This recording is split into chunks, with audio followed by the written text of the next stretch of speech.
رب اجعلني مقيم الصلاة ومن ذريتي ربنا وتقبل دعاء. Assalamualaikum warahmatullahi wabarakatuh. Innal hamdalillah nahmaduhu wa nasta'inuhu wa nastaghfiruh. Wa na'udzu billahi min syururi anfusina wa sayyiati a'malina. May yahdihillahu fala mudilla lahu wa may yudlil fala hadiyalah. Asyhadu an la ilaha illallah wahdahu la syarika lah. Wa asyhadu anna Muhammadan abduhu wa rasuluh. Allahumma salli wa sallim wa barik ala nabiyyika wa rasulika Muhammadin wa ala alihi wa ashabihi wa man sara ala nahjihi wa ihtada bihadihi wa istanna bi sunnatihi ila yaumil qiyamah. Allahumma anfa'na bima 'allamtana wa 'allimna ma yanfa'una warzuqna al-huda wat tuqa was sadad. Subhanaka la 'ilma lana illa ma 'allamtana innaka antal alimul hakim. Ikhwani wa akhwati fillah rahimani wa rahmakumullah. Ikhwan dan akhwat, hadirin saudara-saudaraku yang semoga senantiasa dirahmati oleh Allah. Alhamdulillah, pada kesempatan yang baik ini kita bisa bermajlis kembali mengkaji kitab Riyadhus Shalihin, kitab yang ditulis oleh beliau Al-Imam An-Nawawi Asy-Syafi'i rahimahullahu ta'ala, yang pada pembahasan terakhir sudah masuk pada babu fadlis salati ala Rasulillahi sallallahu alaihi wasallam. Bab tentang keutamaan bersalawat kepada Rasulullah sallallahu alaihi wasallam, dan sudah 2 hadis kita baca dalam bab ini. Tinggal melanjutkan hadis yang ke 1399. Nah, man yaqra, iqra.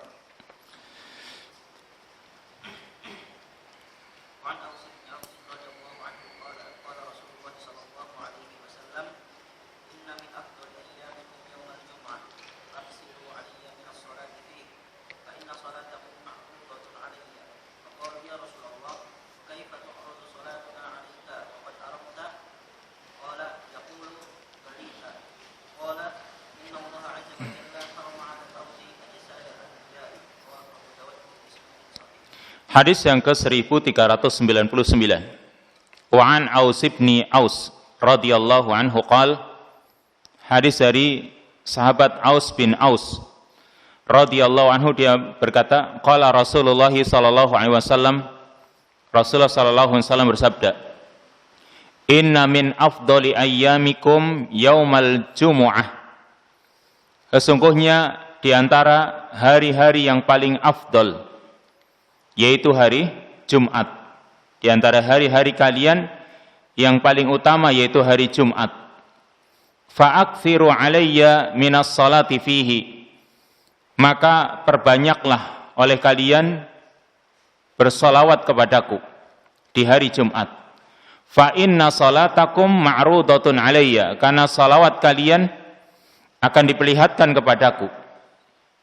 Faqalu, maka mereka berkata, ya Rasulullah, wa kaifa tu'radu salatuna 'alaika wa qad arimta. Wahai Rasulullah, bagaimana salawat kami diperlihatkan kepadamu padahal engkau sudah menjadi lapuk, sudah hancur. Qala yaqulu, artinya kalimat arimta ay balita, artinya sudah hancur. Qala innallaha azza wa jal harrama 'alal ardi ajsadal anbiya. Sesungguhnya Nabi SAW bersabda, sesungguhnya Allah azza wa jal mengharamkan atas bumi ini jasadnya para nabi. Rawahu Abu Dawud bi isnadin sahih. Hadis ini diriwayatkan oleh Abu Dawud dengan sanad yang sahih. Perlu kita renungi hadis ini, hadis yang mulia ini, yang menjelaskan menjelaskan tentang salah satu hari yang paling afdal. Dikatakan di sini, Nabi mengatakan, inna min afdali ayyamikum yaumal jumu'ah. Sesungguhnya di antara hari yang paling afdal di antara hari-hari kalian yaitu hari Jumat. Kita ketahui yang namanya hari Jumat merupakan Sayyidul Ayyam, pimpinan hari-hari. Ya. Dia adalah pemimpin di antara hari-hari yang lain. Atau juga disebut Aidul Usbu', hari Aid setiap pekan atau Aid pekanan. Yang Nabi SAW mengatakan di hadis yang lain tentang keutamaan hari Jumat, khairu yaumin tala'at alaihi syamsu yaumul jum'ah, sebaik-baik hari di mana matahari masih terbit, maka sebaik-baik hari itu adalah hari Jumat. Kenapa kata Rasul SAW? Fihi khuliqa Adam. Karena di hari Jumat Nabi Adam diciptakan. Wa fihi udkhilal jannah. Dan di hari Jumat Nabi Adam juga dimasukkan ke dalam surga. Wa fihi ukhrija minha. Dan di hari Jumat kata Nabi Adam dikeluarkan dari surga. Wa la taqumu sa'ah illa fi yaumil jum'ah. Dan tidak akan terjadi hari kiamat kecuali juga pada hari Jumat. Ini Nabi SAW menerangkan tentang keistimewaan hari Jumat. Diciptakannya Nabi Adam. Itu anugerah dari Allah Subhanahu wa taala, manusia pertama yang Allah Subhanahu wa taala banggakan di hadapan para makhluknya, itu para malaikat. Ketika Allah Subhanahu wa taala menciptakan Nabi Adam, Allah membanggakan Nabi Adam di hadapan para malaikat yang Allah sebutkan dalam surat Al-Baqarah.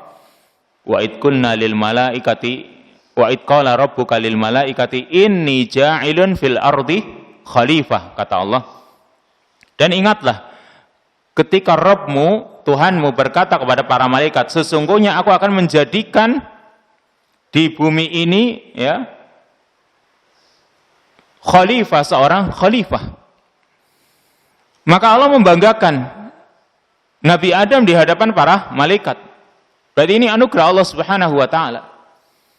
Kemudian Nabi Adam dimasukkan ke surga juga di hari Jumat. Lalu dikeluarkan dari surga. Dikeluarkan dari surga kelihatannya mungkin bukan sifat yang baik. Akan tapi kata para ulama ini juga sifat yang baik. Kenapa? Karena dikeluarkannya Adam dari surga kemana? Ke bumi ini. Maka menjadikan adanya manusia. Kita itu ada karena Adam di dunia ini. Coba kalau Adam tetap di surga, mungkin kita nggak ada. Maka karena Nabi Adam dikeluarkan oleh Allah dari surga ke dunia ini, maka jadilah manusia. Sehingga ini juga nikmat bagi kita. Allah Subhanahu wa taala menciptakan kita. Juga hari kiamat. Wala taqumu sa'ah illa yaumal jum'ah. Tidak akan terjadi hari kiamat kecuali pada hari Jumat. Maka terjadinya hari kiamat di hari Jumat itu juga kebaikan. Kenapa? Karena dengan adanya hari kiamat, maka orang akan mendapatkan balasan atas amalan yang Allah Subhanahu wa taala berikan nanti di hari kiamat dengan adanya surga. Ini berarti kebaikan pula nih. Makanya Nabi mengatakan, inna min afdali ayyamikum yaumal jum'ah. Sesungguhnya di antara, ini kalimatnya min, di antara, ba'diyah ya, sebagian. Karena ada hari-hari yang lain yang juga afdal. Seperti hari Arafah, kemudian hari Nahar, ya, tanggal 10 Dzulhijjah itu juga termasuk hari-hari yang afdal. Maka di antara hari-hari yang afdal yaitu hari Jumat. Lalu Nabi mengatakan fa'aksiru alayya minas salati fihi. Maka perbanyaklah oleh kalian untuk bersolawat kepadaku di hari Jumat. Berarti maksudnya kita disuruh menyibukkan diri kita dengan bersolawat. Meskipun sebenarnya yang namanya salawat itu tidak khusus hari Jumat saja. Akan tapi hari Jumat itu kita disuruh memperbanyak, menyibukkan diri kita untuk banyak-banyak bersolawat kepada Nabi. Alasannya fa inna salatakum ma'rudatun alayya, karena salawat kalian akan diperlihatkan kepadaku. Diperlihatkannya salawat itu bukan hanya hari Jumat ya. Tapi kalau dianjurkan untuk memperbanyak salawat, iya hari Jumat. Karena salawat kalian akan diperlihatkan kepadaku. Faqalu, maka mereka para sahabat bertanya, ya Rasulullah, kaifa tu'radu salatuna 'alaika wa qad arimta? Wahai Rasulullah, bagaimana salawat kami akan diperlihatkan kepadamu padahal engkau sudah hancur, sudah lapuk. Yaqulu, Nabi mengatakan, balita, sudah hancur. Kata Nabi SAW, innallaha azza wa jal harrama 'alal ardi ajsadal anbiya. Sesungguhnya Allah azza wa jal mengharamkan atas bumi ini untuk memakan jasadnya para nabi. Berarti jasadnya para nabi itu utuh. Dan ini merupakan kehormatan yang Allah berikan kepada mereka para nabi. Dan ini benar-benar terjadi. Ya, salah satu buktinya yang disebutkan dalam hadis. Disebutkan dalam kitab Mustadrak Al-Imam Al-Hakim yang disahihkan oleh Al-Albani, sebuah cerita, sebuah kisah. Ketika orang Arab Badui itu datang menemui Nabi sallallahu alaihi wasallam. Ada orang Arab Badui yang mungkin dulu Nabi itu kalau bepergian, kadang beliau mampir ke tempatnya orang Arab Badui. Lalu kadang ketika beliau mampir, beliau dijamu, dikasih makanan dan yang lainnya. Lalu Nabi SAW menjanjikan, idza ji'tal Madinah fa'tina. Kalau kamu datang ke kota Madinah, maka temuilah kami. Betul, orang Arab Badui ini datang. Suatu saat dia datang menemui Nabi SAW. Maka oleh Nabi pun disuguhi makanan yang lebih baik dari apa yang pernah beliau dapatkan dari orang Arab Badui ini. Ini Nabi kalau membalas luar biasa dalam menjamu. Lalu setelah selesai Nabi masih menanyakan, ya, salni, silahkan kamu minta kepadaku apa yang kamu butuhkan, ya, sal hajatak, mintalah hajatmu apa. Apa kata orang Arab Badui ini? Dia meminta naqatan birahliha, dia minta unta dengan lengkap kendaraannya, ya, dengan unta dan pakaiannya. Maka oleh Nabi pun diberikan. Dia juga minta kambing yang bisa untuk diperah susunya, sehingga keluarganya bisa memerah susunya. Udah diberikan. Yang dia minta diberikan, karena memang ada. Lalu, setelah yang diminta cuma 2 perkara ini, dan yang diminta semuanya urusan dunia kan? Kendaraan, hewan. Maka Nabi SAW mengatakan kepada orang Arab Badui ini, ata'jizu antakuna misla ajuzi bani Israel. Apakah kamu lemah? Apakah kamu tidak mampu untuk bersikap seperti ajuzi bani Israel, seperti seorang wanita tua dari bani Israel? Ini Nabi SAW mengatakan kepada orang Arab Badui ini, apakah kamu itu tidak mampu untuk punya keinginan seperti wanita tua dari Bani Israel? Maka para sahabat yang mendengar ucapan Nabi ini kepada Bani Israel, mereka bertanya, wa ma'ajuz Bani Israel ya Rasulullah? Wanita tua dari Bani Israel itu memang siapa dia wahai Rasul? Maka Rasulullah SAW menceritakan tentang wanita tua ini dan apa keinginannya. Rasul bercerita bahwa dahulu ketika Nabi Musa bersama Bani Israel, mereka ingin keluar dari kota Mesir. Mereka tersesat jalannya, tidak tahu jalan. Kenapa? Kondisi dunia gelap. Mereka nggak tahu jalan. Bagaimana caranya mereka bisa keluar kan gitu? Mereka nggak tahu jalan, tersesat mereka. Maka salah satu dari ulama Bani Israel mengatakan kepada Nabi Musa, wahai Nabi Musa, kita itu nggak akan bisa keluar dari Mesir kecuali kita telah mengambil janji dahulu bahwasanya kita harus keluar dengan membawa jasadnya Nabi Yusuf. Nabi Yusuf meninggal di Mesir. Kita nggak bisa keluar dari Mesir ini kecuali dengan kita membawa jasadnya Nabi Yusuf alaihissalam. Lalu Nabi Musa bertanya, di mana jasadnya Nabi Yusuf? Kata mereka, tidak ada yang mengetahui jasadnya Nabi Yusuf kecuali seorang wanita tua. ajuz. Maka kata Nabi Musa, mana wanita tua? Tolong tunjukkan. Maka didatangkanlah wanita tua di hadapan Nabi Musa alaihissalam. Lalu Nabi Musa bertanya, apakah engkau tahu di mana jasadnya Nabi Yusuf alaihissalam? Kata wanita tersebut, dia mengatakan, aku tidak akan menunjukkan sampai engkau memberikan janji kepadaku. Maka kata Nabi Musa, janjiku apa? Apa yang engkau inginkan? Apa kata wanita tua ini? Ini yang dikatakan oleh Rasulullah SAW. Kata wanita tua ini, aku cuma punya satu keinginan, yaitu murafaqataka fil jannah, yaitu aku ingin menemanimu nanti di surga. Lihat ini, wanita tua ini, dia ingin bisa berteman dengan Nabi Musa nanti di mana? Di surga. Keinginannya tidak ada yang lain. Maka ini keinginan tinggi, bisa menemani seorang nabi di surga. Yang namanya para nabi tingkatan surganya tinggi.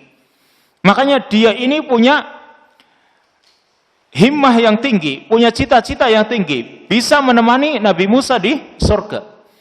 Maka ketika dia menginginkan untuk bisa menemani Nabi Musa di surga, Nabi Musa pikir-pikir, duh, berat banget, permintaannya tinggi banget kan gitu ya. Tapi akhirnya karena Nabi Musa ingin keluar, akhirnya dia berikan, kalau begitu baik, insya Allah engkau akan menemaniku di surga. Akhirnya ditunjukkan jasadnya Nabi Yusuf alaihissalam, bahwa jasadnya Nabi Yusuf itu berada di sebuah buhairah, sebuah danau, ya, atau kolam besar yang ada airnya di situ. Bagaimana caranya? Dikuras dulu airnya, dibuang dulu airnya, lalu digali di situ. Dan betul mereka melakukan sebagaimana yang diinginkan oleh wanita ini. Dikuras airnya, terus digali, ternyata betul di situ ada jasadnya Nabi Yusuf alaihissalam.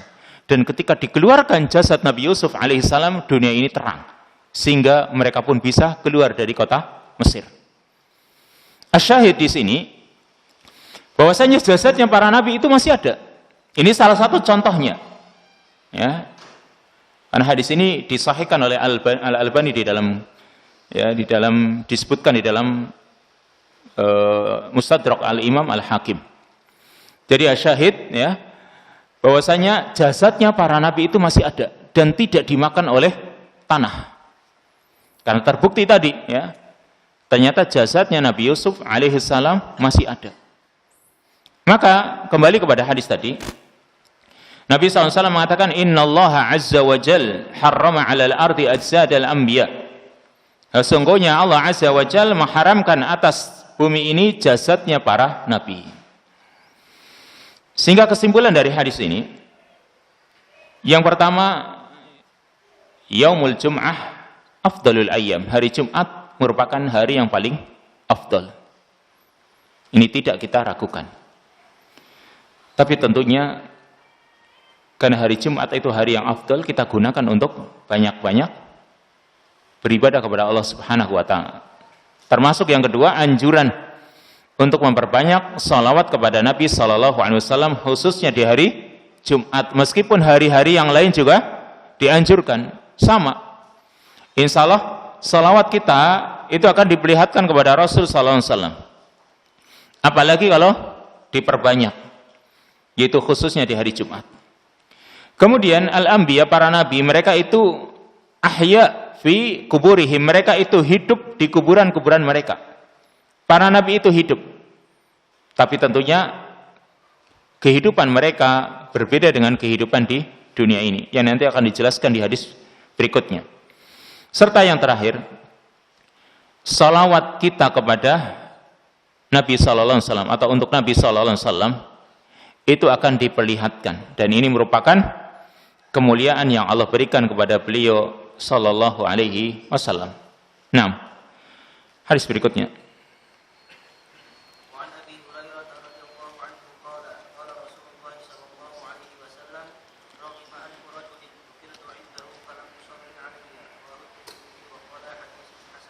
Hadis yang ke-1400. Wa an Abi Hurairah radhiyallahu anhu qala Rasulullah sallallahu alaihi wasallam. Hadis dari sahabat Abu Hurairah radhiyallahu anhu, dia berkata, Rasulullah sallallahu alaihi wasallam bersabda, "Raghima anfu rajulin dzukirtu indahu falam yusalli alayya." Kata Rasul, "Raghima anfu rajulin." Sungguh merugi atau celaka dan merugi seseorang yang dzukirtu indahu, namaku disebut di hadapannya, falam yusalli alayya, tetapi dia tidak mau bersalawat kepadaku. Hadis riwayat Imam Tirmidzi, dan Imam Tirmidzi mengatakan haditsun hasan, hadisnya hasan. Dan dilihat, ditinjau dengan riwayat-riwayat yang lain, dinyatakan oleh Syekh Salim bin Aid Al-Hilali hadisnya sahih li ghairihi. Karena riwayat-riwayat hasan satu sama lain saling memperkuat sehingga naik derajatnya menjadi sahih li ghairihi. Ya, hadis ini sebenarnya masyhur. Ada banyak riwayat. Jadi bukan cuma riwayat ini, tapi banyak sekali riwayat tentang kalimat ini. Dan salah satunya yang sering kita dengar, yaitu kisahnya Nabi Muhammad SAW ketika beliau naik mimbar, membaca amin, lalu naik lagi baca amin, lalu sampai mimbar tangga ketiga beliau membaca amin. Sehingga para sahabat heran, alama amanta ya Rasulullah, engkau mengamini apa wahai Rasul? Maka Rasulullah SAW menyebutkan, yaitu atani Jibril. Jibril datang menemuiku dan dia berdoa. Nah, salah satu doanya ini. Ya, kalau kita sebutkan ada 3 doa kan. Nabi SAW mengamini doanya Jibril, yaitu raghima anfu rajulin atau raghima anfu mri'in. Di sini yang pertama, rajulun raghima anfu rajulin dzukirtu indahu falam yusalli alayya. Ini yang pertama. Doanya Nabi malaikat Jibril, celakalah seseorang yang namaku disebut di hadapannya tapi dia tidak mau berselawat. Lalu yang kedua, raghima anfu rajulin atau raghima anfu mri'in dakhala alaihi Ramadan tsumman salakha falam yughfar lahu.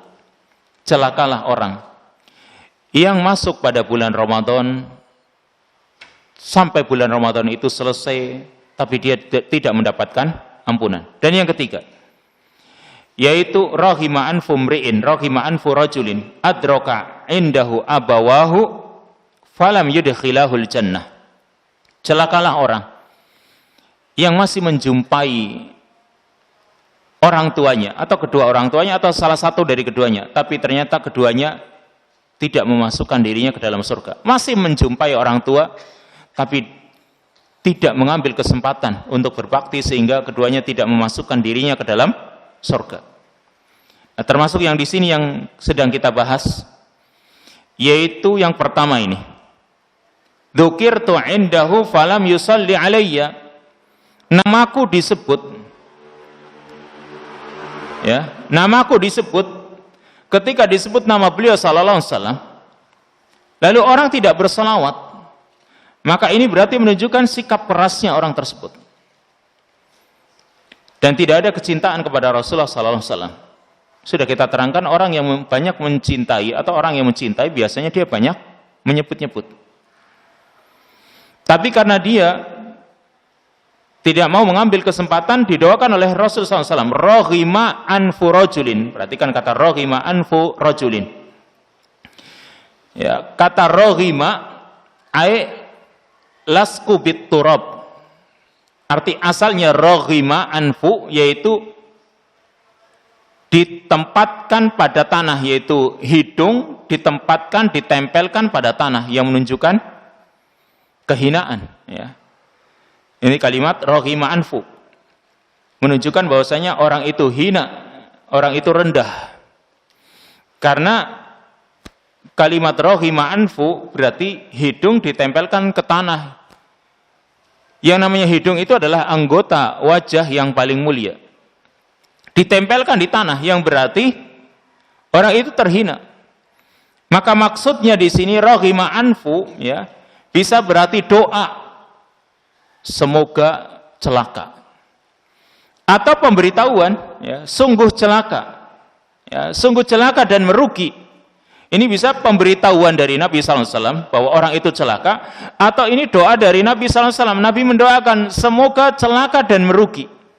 Ini kalimat raghima anfu bisa berupa doa atau bisa berarti doa dari Nabi, bisa berupa pemberitahuan. Maka ketika Nabi SAW mengatakan raghima anfu rajulin, bisa berarti semoga celaka dan merugi. Atau pemberitahuan dari Nabi, sungguh celaka dan merugi, benar-benar celaka dan merugi orang yang bagaimana melakukan 3 perkara ini. Yaitu yang pertama, dan ini yang sedang dibahas, dzukirtu indahu falam yusalli alayya. Namaku disebut, tapi dia tidak mau bersolawat kepadaku. Jumhur ulama menyatakan hukumnya sunnah. Akan tapi, kalau kita melihat ancaman ini, dan juga nanti ada hadis berikutnya, sebagian yang lain mengatakan hukumnya wajib. Ketika nama Nabi disebut, maka kita dianjurkan untuk bersolawat. Dengan misalnya kita mendengar nama Nabi Muhammad, ya sallallahu alaihi wasallam, atau alaihi salatu wassalam, atau Allahumma salli wa sallim alaihi, itu sudah kita dikatakan bersolawat. Kalau nama beliau disebut, bahkan dari madhab Syafi'iyah, mereka menyatakan kalau orang sholat lalu mendengar imam atau dia sebagai imam membaca ayat yang di situ disebut Nabi Muhammad, maka dianjurkan untuk bersolawat. Jadi kalau misalnya, ya, ada imamnya membaca ayat yang di situ ada Nabi Muhammad, misalnya surat Muhammad, Muhammadur Rasulullah misalnya, dianjurkan untuk bersalawat. Allahumma salli wa sallim alaihi, atau sallallahu alaihi wasallam. Madhab Syafi'iyah menganjurkan untuk bersalawat, terucap. Atau mungkin misalnya dalam surat As-Saff misalnya, mim ba'di ismuhu Ahmad misalnya, Allahumma salli wa sallim alaihi, atau sallallahu alaihi wasallam.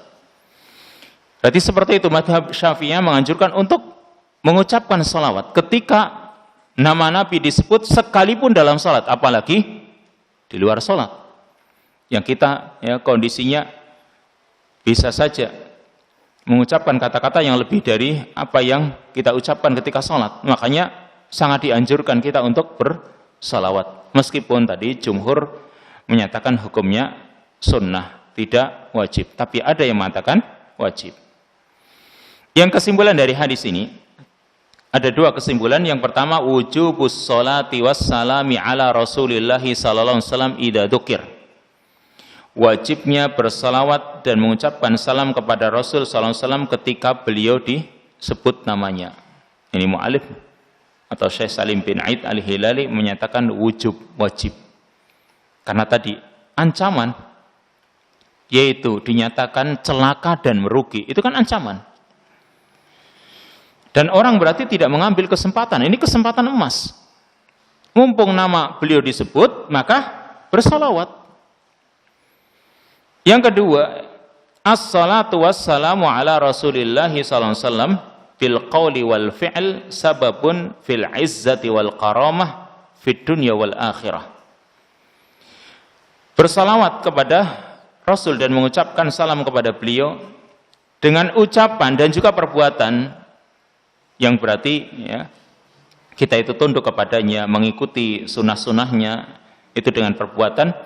Sababun fil izzah, akan menjadi sebab orang bisa mendapatkan izzah, kemuliaan, atau izzah, keperkasaan, wal karamah, dan kemuliaan fid dunya wal akhirah, di dunia dan di akhirat. Maka bersalawat kepada Rasulullah SAW ketika nama beliau disebut, itu dianjurkan untuk langsung. Kenapa? Begitu nama beliau disebut, ya kita ucapkan segera, tidak menunda-nunda. Kenapa? Karena ibadah ini telah ditetapkan waktunya muakkad, yaitu ketika nama beliau disebut, maka kita dianjurkan bersalawat. Waktunya kan Setelah kita mendengar nama beliau disebut, kita berselawat. Kalau sudah habis waktunya, ya sudah. Ya, yafutu bifawatiha, hilang kesempatan untuk berselawat karena sudah lewat waktunya. Meskipun kalau misalnya orang itu sebenarnya ingin berselawat tapi ada udzur, boleh-boleh saja dia menunda. Tetapi kalau memang ada udzur, tapi kalau tidak ada udzur, dia memang tidak berselawat, mendengarnya tadi pagi. Lalu sekarang baru disebut, ya lewat sudah waktunya.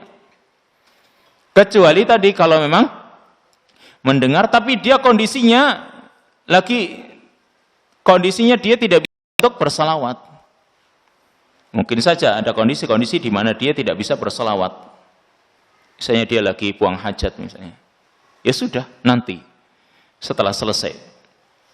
Maka itu termasuk udzur. Ya. Tapi kalau orang itu memang sengaja menundanya, maka sudah ini lewat. Yang namanya berselawat yang dianjurkan tadi ketika nama beliau disebut, ya langsung nama beliau disebut, lalu kita langsung berselawat. Wasil, hadis berikutnya.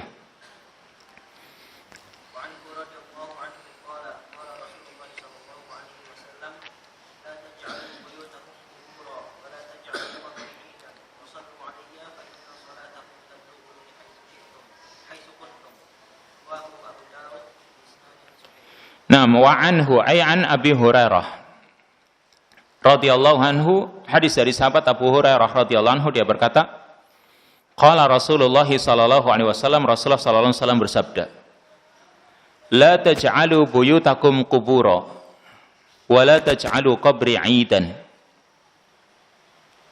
La taj'alu buyutakum kuburan, janganlah kalian menjadikan rumah-rumah kalian itu seperti kuburan. Atau janganlah kalian jadikan rumah kalian kuburan. Wala taj'alu qabri 'idan, dan jangan kalian menjadikan kuburanku sebagai 'id. Sebagai 'id, perayaan. Wa sallu 'alayya, dan bersalawatlah kalian kepadaku, fa inna salatakum tablughuni haitsu kuntum. Dan bersalawatlah kepadaku karena sungguhnya salawat kalian akan sampai kepadaku dimanapun kalian berada. Rawahu Abu Dawud bi isnadin sahih. Hadis ini diriwayatkan oleh Abu Dawud dengan sanad yang sahih. Perhatikan di sini ada beberapa permasalahan. Nabi SAW mengatakan, la taj'alu buyutakum kuburan, janganlah kalian menjadikan rumah-rumah kalian seperti kuburan. Ada dua makna di sini. Larangan menjadikan rumah sebagai kuburan. Maka yang pertama, jangan menjadikan rumah itu sepi dari ibadah. Karena kalau sepi dari ibadah berarti seperti kuburan. Berikan hak rumah kita untuk kita gunakan sebagai ibadah. Makanya sholat sunnah alangkah baiknya dilakukan di rumah. Kemudian isi rumah itu dengan membaca Al-Quran dan juga ibadah-ibadah yang lain. Mungkin belajar barangkali. Sehingga rumah kita itu tidak sepi dari ibadah. Karena kalau rumah kita itu sepi dari ibadah, ya seperti kuburan. Kuburan itu bukan untuk tempat ibadah. Maka kalau rumah kita kok sepi dari ibadah, karena mungkin merasa ingin sholat jamaah terus, tapi qadarullah, sholat sunnahnya nggak bisa di rumah. Karena mungkin masjidnya jauh. Dia harus sholat sunnahnya di masjid. Atau kadang nggak dapat. Maka bisa saja pulangnya, ba'diyahnya kan masih bisa. Kalau qobliyahnya nggak bisa, ba'diyahnya. Atau sekarang qiyamul lail kan juga bisa. Atau mungkin sholat duha, bisa di rumah. Dan juga sholat-sholat sunnah yang lain bisa dilakukan di rumah. Atau bukan cuma sholat, tapi juga ibadah-ibadah yang lain. Tadi contohnya baca Quran. Jangan dijadikan rumah kita itu sepi dari ibadah. Karena kalau kita menjadikan rumah kita itu sepi dari ibadah, berarti sama dengan menjadikan rumah kita itu kuburan. Itu makna yang pertama. Dan makna yang kedua, dari larangan menjadikan rumah sebagai kuburan, yaitu mengubur mayit di rumah. Ini juga nggak boleh. Mengubur mayit di rumah itu nggak boleh. Kubur mayit di kuburannya yang ada. Kenapa? Nanti itu bisa memunculkan keyakinan-keyakinan tertentu kepada sahibul qabr, orang yang punya kuburan tersebut. Karena seolah-olah diistimewakan. Dan kalau diistimewakan nanti akan muncul keyakinan sehingga itu akan membawa kepada kesyirikan. Sehingga Nabi SAW melarang menjadikan rumah itu sebagai kuburan, yaitu dipakai untuk mengubur mayit. Kubur ya di tempat kuburan yang lain. Meskipun kalau masyarakat kita juga tidak mau karena ketakutan. Aneh. Sama kuburan itu takut. Ya alhamdulillah. Tapi harusnya bukan karena takut, tapi karena itu larangan dari Nabi SAW mengubur mayit di rumah. Atau di pekarangan rumah juga nggak boleh. Karena itu sama saja. Tapi dikuburlah di tanah kuburan. Sehingga sama dengan kuburan-kuburan yang lain. Ini yang pertama.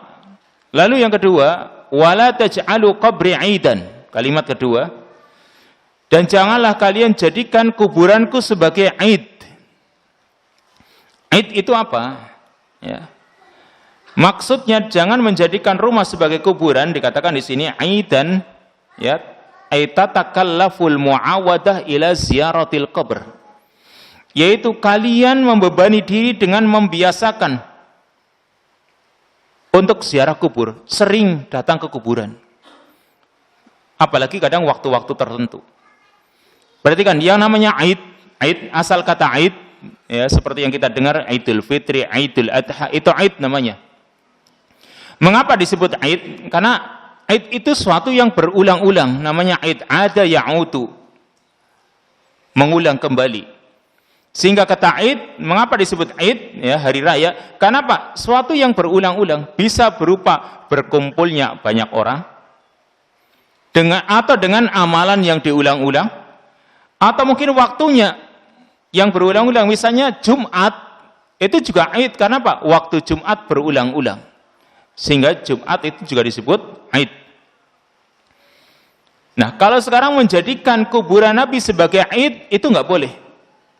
Dengan mendatangi kuburan beliau sering gitu ya. Atau mungkin sekalipun orang itu rumahnya dekat. Setiap Kamis sore datang ke kuburannya Nabi SAW. Ini dilarang. Kuburannya Nabi saja, Nabi mengatakan, la taj'alu qabri 'aidan. Janganlah kalian menjadikan kuburanku sebagai Aid yang didatangi berulang-ulang. Ini kuburan Rasul. Kalau kita itu mendatangi kuburan Rasul karena sebab kita itu pergi ke Masjid Nabawi, lalu sekalian di sana ziarah ke kuburan Rasul SAW, meskipun cuma lewat dan mengucapkan salam kepada Rasul dan juga kepada dua sahabatnya, yaitu Abu Bakar dan Umar, karena keduanya ada di samping kuburan Rasul SAW, maka boleh.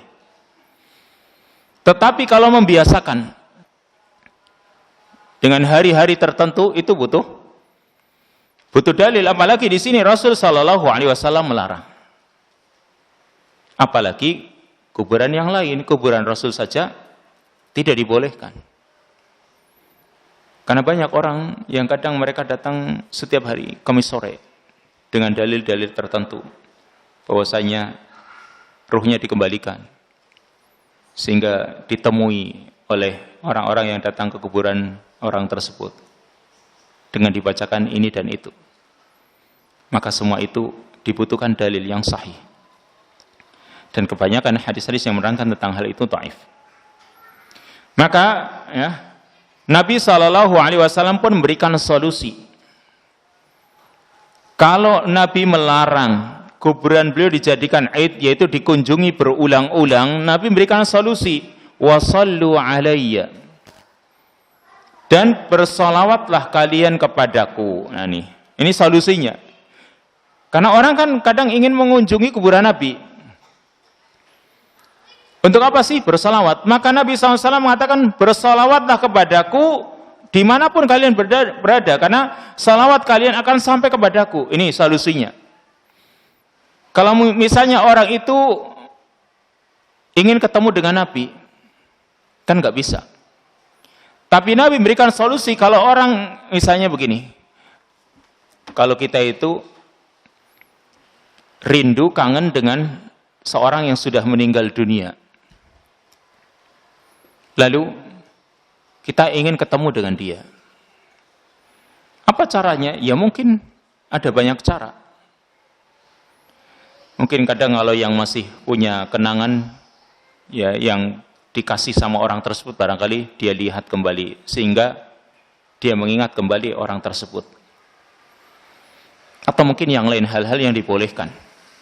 Nah sekarang Rasul sallallahu alaihi wasallam, karena bisa saja orang itu ingat dengan Rasul sallallahu alaihi wasallam. Bagaimana caranya supaya kerinduannya itu bisa terlampiaskan istilahnya? Maka salawatlah kepada Rasul ini.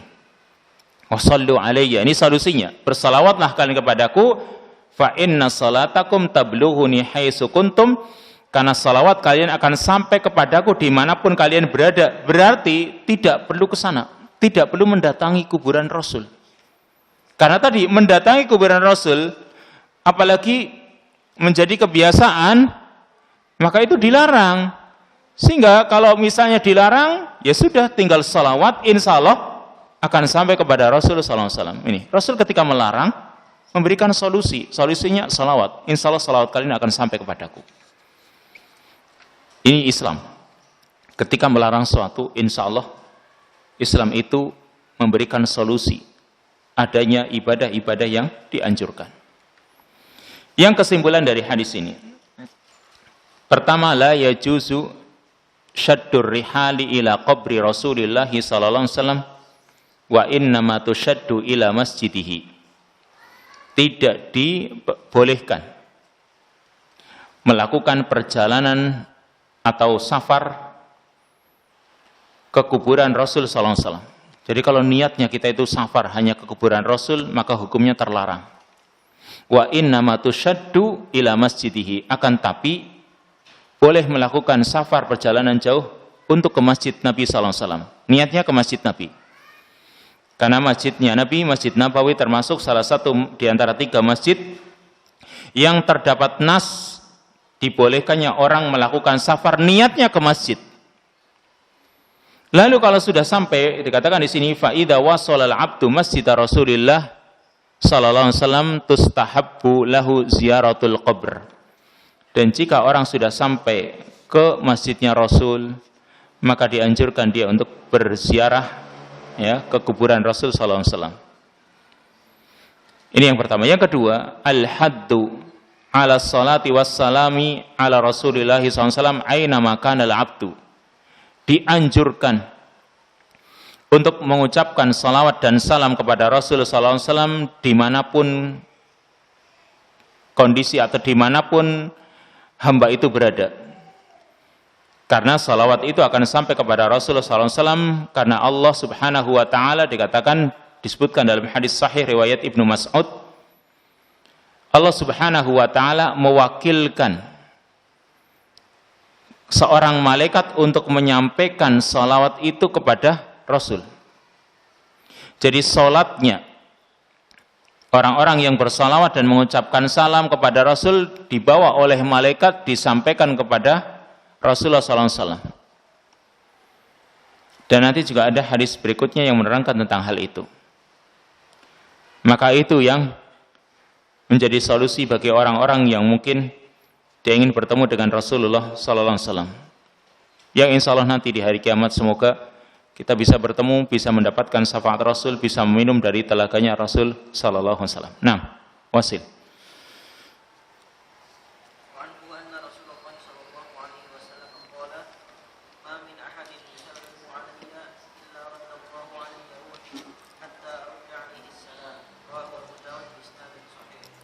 Hadis yang ke-1402. Wa anhu an Abi Hurairah anna Rasulullah sallallahu alaihi wasallam qala, dia menerangkan bahwa Rasulullah sallallahu alaihi wasallam bersabda, "Ma min ahadin yusallimu alayya illa raddallahu alayya ruhi hatta arudda alaihi salam." Tidak seorang pun yang mengucapkan salam kepadaku kecuali Allah akan radda alayya, akan mengembalikan kepadaku atau akan menyampaikan kepada, kecuali Allah subhanahu wa ta'ala akan mengembalikan ruh kepadaku. Ya, Allah akan mengembalikan rohku kepada jasadku. Hatta arudda alaihi salam, sehingga aku akan menjawab salamnya. Rawahu Abu Daud bi isnadin sahih. Hadis ini diriwayatkan oleh Abu Daud dengan sanad yang sahih. Perhatikan hadis ini. Nabi SAW mengatakan, ma min ahadin, tidak seorang pun. Ini sifatnya umum. Karena konteksnya nakirah fi siyakin nafyi. Ada kata nakirah, tidak ada alnya, yaitu ahadin. Dalam konteks nafi, yaitu ma, ya, tidak seorang pun, berarti ini sifatnya umum. Ya, tidak seorang pun, entah dia itu laki-laki atau wanita, entah dia itu jin atau manusia, ini bersifat umum, siapapun. Jin juga bisa masuk dalam hal ini. Karena kalimatnya ma min ahadin, tidak seorang pun yang yusallimu alayya, mengucapkan salam kepadaku. Tapi maksudnya juga salawat ya. Kalimat yusallim juga yang dimaksud salawat. Karena Allah Subhanahu wa taala menyebutkan salawat dan salam dalam satu konteks ayat. Ya ayyuhalladzina amanu sallu alaihi wa sallimu taslima. Salawat salam disebutkan dalam satu konteks ayat, yang berarti kalau di sini maksudnya yusallim, mengucapkan salam, juga mengandung arti salawat. Jadi tidak seorang pun yang mengucapkan salam, berarti maksudnya mengucapkan salawat dan salam kepadaku. Ini kata Nabi. Illa raddallahu alayya ruhi, melainkan Allah akan mengembalikan ruhku kepadaku. Berarti Nabi SAW itu punya kekhususan dalam hal ini. Ya, kekhususan yang diberikan oleh Allah Subhanahu wa taala kepada beliau berupa mukjizat. Ini salah satu mukjizat setelah beliau meninggal dunia. Yaitu Allah Subhanahu wa taala berikan kembali ruh kepada beliau. Ini namanya mukjizat. Yang tidak diberikan kepada yang lain. Mukjizat itu ya dari kata mukjiz, yaitu membuat orang tidak mampu. Dan ini semua orang nggak mampu untuk mengembalikan roh kepada dirinya, kan nggak ada yang bisa. Sekarang ada orang yang meninggal dunia, bisakah dia mengembalikan roh kepada dirinya? Nggak bisa, kecuali Nabi. Makanya ini salah satu mukjizat yang Allah Subhanahu wa taala berikan kepada beliau. Dikembalikan roh beliau, ya, dikembalikan roh beliau kepada jasadnya beliau. Kemudian beliau menjawab salamnya orang-orang yang mengucapkan salawat dan salam kepada beliau. Yang berarti ini untuk memuliakan beliau sallallahu alaihi wasallam, agar masih ada hubungan meskipun sudah meninggal dunia. Nih, ada hubungan antara beliau dengan kita, umatnya, meskipun beliau sudah meninggal dunia. Beliau hidup di mana? Di alam barzakh. Tapi kehidupan alam barzakh, karena kan ruhnya dikembalikan kepada beliau, kan berarti hidup. Apalagi beliau menjawab salam kita, berarti beliau hidup. Tetapi kehidupan barzah itu kehidupan yang gaib bagi kita. Tidak nampak, kita nggak tahu bagaimana. Yang jelas tidak ada yang mengetahui hakikat kehidupan di alam barzah kecuali Allah Subhanahu wa taala. Maka kalau kehidupan di alam barzah itu kita tidak mengetahui, kita taunya dalam urusan salawat dan salam, roh akan dikembalikan kepada beliau, rohnya beliau kembalikan kepada beliau, dan beliau menjawab salam kita. Bukan berarti, oh kalau begitu Nabi masih hidup, kita mohon saja kepada Nabi. Mohon apa coba? Kalau Nabi masih hidup saja, sahabat mohon diturunkan hujan, bisa? Enggak bisa. Ya, mohon kepada Nabi supaya mereka dapat keberkahan hidup, bisa? Ketika Nabi masih hidup aja enggak bisa. Nabi cuma bisanya berdoa, memohon kepada Allah. Nah, kalau sekarang orang datang ke kuburan Nabi misalnya, memohon agar Nabi bisa memohon kepada Allah, berdoa kepada Allah, bisa. Kehidupan barzah beda dengan kehidupan dunia. Yang tahu hakikatnya hanya Allah Subhanahu wa taala, maka jangan menyamakan sesuatu yang jelas bedanya. Karena kehidupan barzah tidak ada lagi amal. Kehidupan dunia kita disuruh beramal, ada balasan? Enggak ada.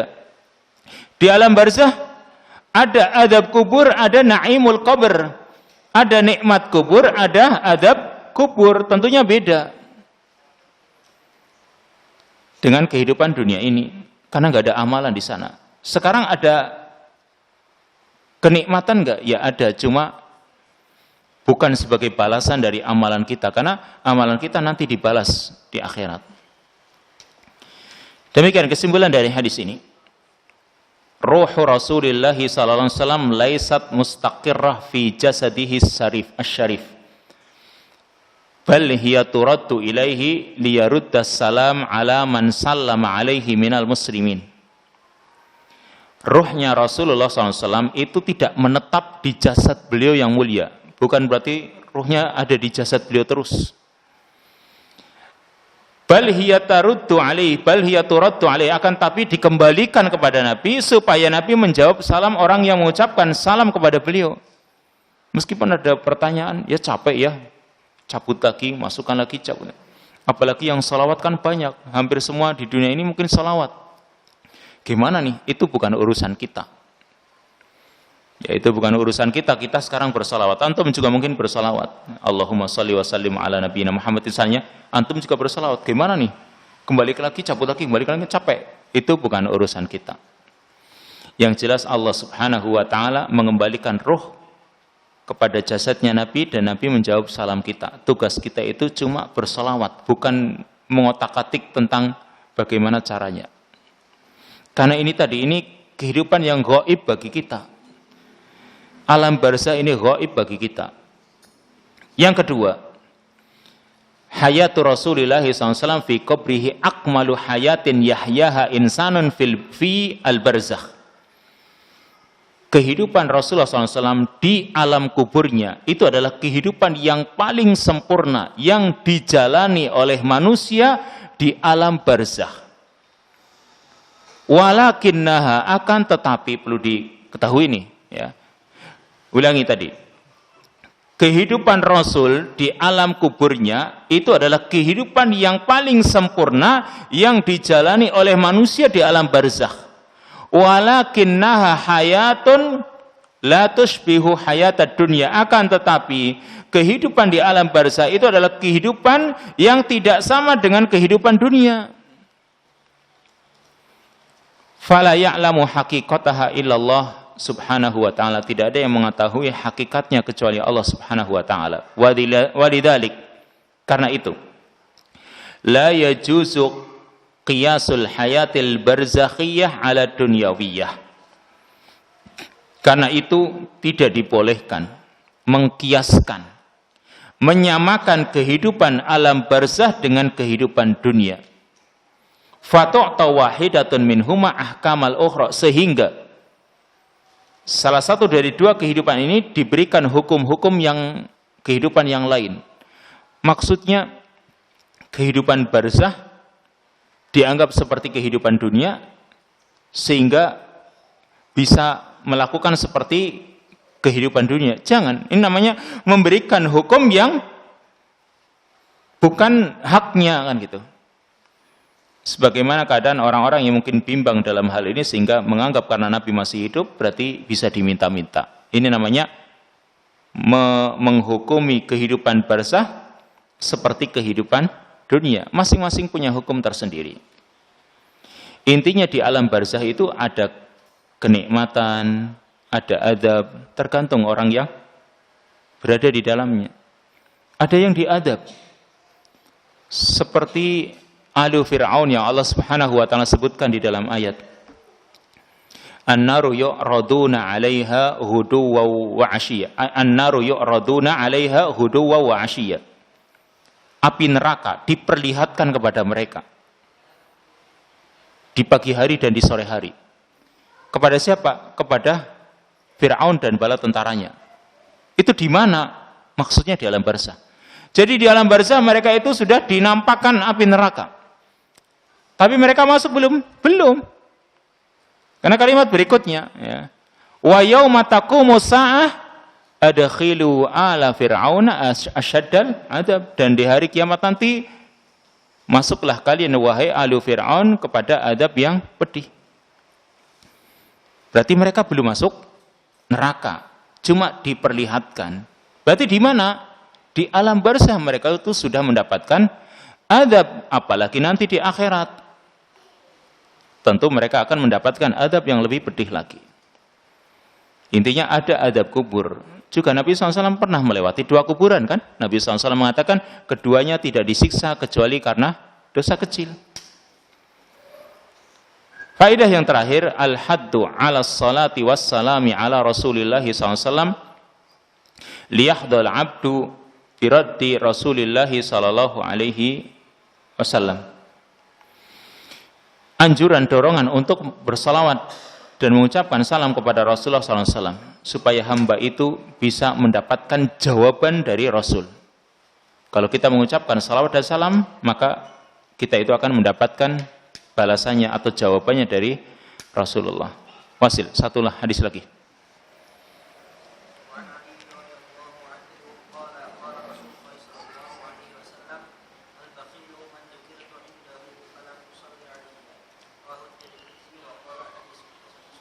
Hadis yang ke-1403. Wa an Aliyin radhiyallahu anhu qala. Hadis dari sahabat Ali radhiyallahu anhu, dia berkata, qala Rasulullah sallallahu alaihi wasallam, Rasulullah sallallahu alaihi wasallam bersabda, al-bakhilu man dzukirtu indahu falam yusalli alayya. Al-bakhil, orang yang bakhil, man dzukirtu indahu, yaitu orang yang ketika aku disebut di hadapannya, namaku disebut di hadapannya, falam yusalli alayya, dia tidak mau bersalawat kepadaku. Rawahu Tirmidzi, hadis ini diriwayatkan oleh Imam Tirmidzi, wa qala haditsun hasanun sahih, dan dinyatakan hadisnya hasan sahih. Nih, tadi sudah diterangkan di hadis sebelumnya. Di sini Nabi menegaskan al-bakhil, orang yang benar-benar bakhil. Karena kalimat al-bakhil ay al-kamilu fi bukhlihi, orang yang benar-benar bakhil, dan bakhil ini sifat tercela. Ya, sifat bakhil ini tercela. Karena Allah Subhanahu wa taala tidak menyukainya. Allah mengatakan dalam surat Al-Hadid, wallahu la yuhibbu kulla mukhtalin fakhur. Apa terusnya? Alladzina yabkhaluna wa ya'muruna an-nasa bil bukhl. Allah itu tidak menyukai orang-orang yang mukhtalin fakhur, orang yang sombong dan membanggakan dirinya, angkuh dia. Allah enggak suka. Siapa mereka? Alladzina yabkhalun, orang-orang yang bakhil. Wa ya'muruna an-nasa bil bukhl, dan menyuruh orang lain untuk bersikap bakhil. Nah, ini namanya bakhil, enggak disukai oleh Allah Subhanahu wa taala. Siapa orang yang bakhil? Salah satunya ketika disebut nama Nabi, dia tidak mau bersolawat. Dan tadi sudah disebutkan tentang khilaf yang ada. Jumhur menyatakan hukumnya sunnah, akan tapi ada pendapat yang mengatakan wajib, karena di sini ancamannya bakhil orang itu. Kita kan nggak ingin dikatakan bakhil. Maka kalau kita itu tidak ingin dikatakan bakhil, ketika kita mendengar nama Nabi disebut, atau ketika mungkin kita seperti tadi membaca ayat, di situ ada nama beliau, baca saja. Ya. Allahumma salli wa sallim alaihi, atau sallallahu alaihi wasallam. Ini menegaskan hadis yang sebelumnya. Yang kesimpulannya, ada 3 kesimpulan. Yang pertama, amrun liman dzukira indahu an-nabiyyu sallallahu alaihi wasallam an yusalli alaihi. Hadis ini perintah bagi orang yang disebut nama Nabi sallallahu alaihi wasallam di hadapannya, hendaklah dia bersalawat kepada beliau. Yang kedua, man lam yusalli ala Rasulillah sallallahu alaihi wasallam fahuwa mahrumul ajr. Orang yang tidak mau bersalawat kepada Rasulullah sallallahu alaihi wasallam, maka dia itu mahrumul ajr, dihalangi dari mendapatkan pahala. Ini pahala, kesempatan. Kok dia tidak mau menggunakan kesempatan tersebut, berarti dia terhalang. Khawatirnya kalau satu perkara saja dia sudah meremehkan, nanti perkara-perkara yang lain dia juga tidak bisa mendapatkannya. Ibarat seperti ini. Kita itu misalnya memberikan kesempatan kepada orang lain, atau mungkin misalnya seorang juragan, bos memberikan kesempatan kepada majikannya, kamu tak beri kesempatan nih. Ternyata nggak mau mengambil, ya sudah, kalau begitu kamu diberi kesempatan aja, nggak mau ngambil, kamu minta yang lain, kan gitu. Dikhawatirkan seperti itu kita, ketika kita itu ada kesempatan tidak mau menggunakan kesempatan itu. Bisa kita terhalang dari pahala. Dan yang terakhir, al-bukhlu sifatu su'in wa khullatun qabihah tashtariku fiha al-a'yan was sifah. Sifat bakhil, ada sifat yang jelek, tabiat yang jelek, yang bisa berupa orang-orangnya atau mungkin sifat-sifatnya. Jadi begini ya, kadang orang itu bakhil dari sisi harta, kadang juga orang itu bakhil dari sisi untuk berzikir kepada Rabb-nya dan bersalawat kepada Rasul-nya. Dia bakhil. Dan sisi kesamaan di sini ya, pertama orang yang bakhil dengan harta, yang kedua orang yang bakhil dengan memuji Allah atau bersalawat kepada Rasul. Ini kedua-duanya punya satu kesamaan, yaitu sama-sama menghalangi dirinya dari kebaikan. Bakhil dengan hartanya berarti dia menghalangi dirinya dari kebaikan. Bakhil dengan dia bersalawat atau memuji Allah misalnya, dia bakhil, berarti dia juga menghalangi dirinya dari kebaikan. Sama-sama kebaikan tidak dia dapatkan. Karena yang satu bakhil dengan hartanya, yang satu bakhil dengan kesempatan untuk bersalawat kepada Rasulullah sallallahu alaihi wasallam. Wa akhiru da'wana alhamdulillahirabbil alamin. Subhanakallahumma wa bihamdika asyhadu an la ilaha illa anta astaghfiruka wa atubu ilaik. Wassalamualaikum warahmatullahi wabarakatuh.